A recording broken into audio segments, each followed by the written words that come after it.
Hi, it's Steve. Today we'd like to show you how to change the spring for the mullion on your French door refrigerator. It's a really easy repair. Let me show you how we do it.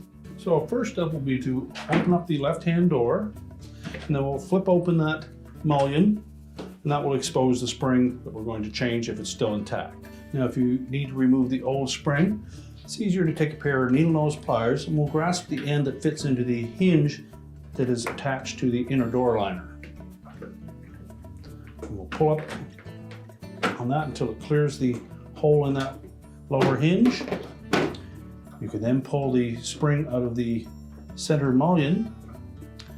And there should be a small sleeve located in there as well. It may have stayed inside the mullion, which is fine. Just make sure that we don't lose that. You can discard the defective spring. Now when we go to install the new one, take note that there is a bent end on that spring, and that will attach to the lower hinge that is attached to the actual door liner. So we'll fit the opposite end up into that sleeve inside of that center mullion.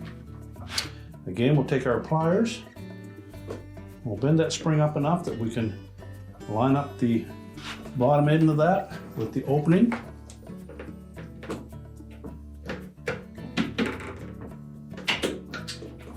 Fit it down into place. Now we're ready to close it up. Next, we'll flip that mullion over, close the door up, and your repair is complete.